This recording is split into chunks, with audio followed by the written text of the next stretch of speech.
Hi, I'm Zane with Zane Engineers Life. Blast that like button and comment some feedback for me as you watch. Okay, so it's Friday story time. Many of us early in our careers, we take that job that's 50% travel.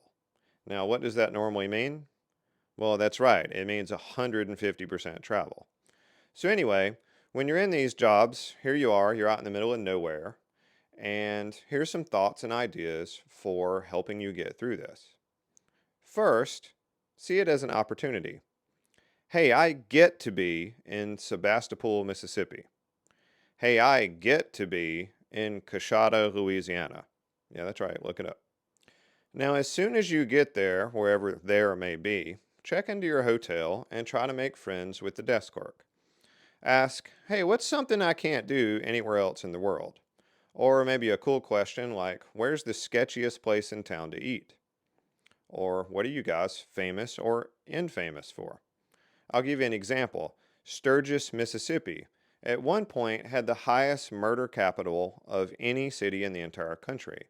Apparently, it was a town of like 11 people, and some dude literally murdered 8 of them. So it was a super high murder rate. Anyway, you never know where exactly you are.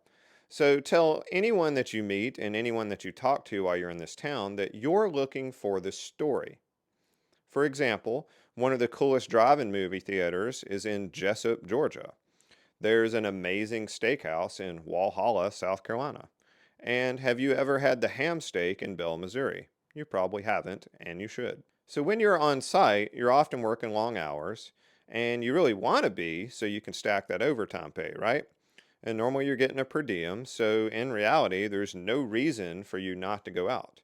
And what you want to do is go out with some of the staff that you're working with and see the town. For example, one time I was in Acuna, Mexico, putting in equipment. We were down there a few weeks for work, and I used the technique that I mentioned to you. And what happened is one of the local engineers decided to take us to a lounge in town that his parents owned. Now, this place was about 1 foot wider and 1 foot longer than a standard pool table.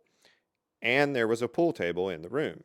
So you got to shoot pool with your stick perfectly vertical and not a whole lot of room to figure out what you're doing. Anyway, on one of the little side rooms, and there was one, there was a dance floor. So we had brought a sales engineer with us, and he decided that he was going to bet us that he could roll a quarter down his nose, bounce it off the table, and into a shot glass.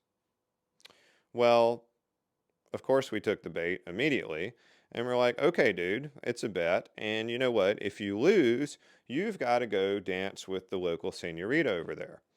Well, I don't think he thought we were going to take the bet, so he tried to roll a quarter off the end of his nose, and it bounced, and it actually hit the glass, and I got nervous for a minute, but then it went over the side and fell off the table. So anyway, he ended the night by getting to dance with several of the girls in town, and we had a great time. Made a great story, right? Now, what is my point? When you're out of town, you might as well enjoy it. So get out, talk to people, tell them you're looking for a story. If you make a fool of yourself, the cool thing is you're never going to see them again ever, so don't worry about it. Many times, as you're staying more and more days, and maybe you're there a week or two, what'll happen is it'll start to build upon itself. So maybe you'll hit the hotel lobby one morning, and the lady behind the counter will be like, hey, I have an idea. Have you ever gone swamp bugging? Have you ever had mountain oysters at the local slop cafe? And I'll tell you now, they are the absolute worst food in the history of the world. Well, as soon as someone says that to you, for me in particular, well, now you have my attention. And yes, true story, that was what this lady said to me one morning. And you know what? We went directly to that restaurant after work that day. And just to tell you the story, we find the restaurant, we go to it, we park, we walk around, we walk in, and there is literally no one in there in the restaurant. So we look around for a minute. We're like, is it open? It seems open. And we go up to the hostess stand, and this girl comes up in a minute, and she's like, hey, can I help you? And we say, well, we'd like to get a table. And we're looking around, and they're all open.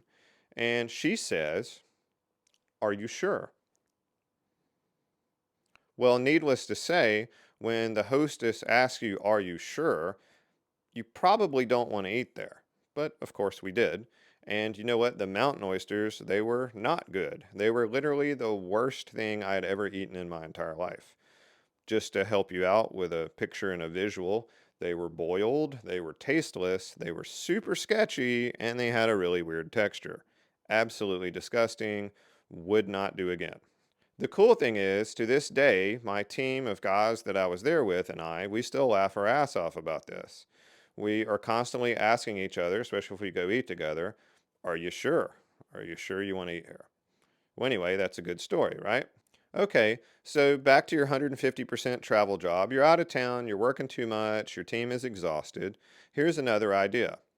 So, as an example, we were in an extremely west New Jersey and we're working at a petrochemical plant. And we had rented this little, I don't know, like a Dodge Spec or something, some other budget car. We'd been working way too many hours. And one night at dinner, I had told a story about my grandfather. Now, he was in World War II and he was a super cool dude. And one time when I was a kid, I was driving him somewhere and he got out of my truck and he proceeded to slam my door so hard that my truck was shaking. It literally nearly flipped. I actually thought we were going to roll over. Now, I had no idea why he had slammed my door so hard. I just thought he was a crazy old guy. But anyway, we talked it through, and this story had gone around for a little bit. And I told it before. And here we were working like 12 and 14-hour shifts. And we'd been doing it for a while, and we're pretty burned out. Well, we're just out of our minds with exhaustion at this point. And well, one day we pulled up at the plant in this Dodge Spec and we had been playing classical music super, super, super loud in the car. That's right, classical music. And anyway, we get out, and a couple of us look at each other at about the same time, and we all slam the living hell out of our rental car doors. We then began laughing so hard and for so long that it actually hurt. It was like we were letting out all the stress and the work and the crazy and all that had been going on around us, and suddenly we were letting it all out at once. And you know what? The day went so much better for us. So, anyway, we began passing on this idea. When you have a rental car and you're out in the field, get out of the car and slam the living hell out of the door. Slam that door with your entire being, your entire soul, and see if you can lift the car up on two wheels. Do it for my grandfather. Now, this sounds kind of stupid, right? But it will build your team and it'll bring a sense of humor to what you're doing. And that's really what you need, because when you're a long way from home and you're staying in hotels and you're working too much, you really just need a good story and you really just need a good laugh. So, morals of the story for today: get out and enjoy the world, have a sense of humor about you and what you do, and it will lead to some good, solid inside jokes that keep you and your team working hard. I hope this helps you when you're out doing your 150% travel job, and I hope you'll come back and post in the comments some of your crazy stories and things that happened to you while you were out on these trips. I'm Zane with Zane Engineers Life, and we'll make you better.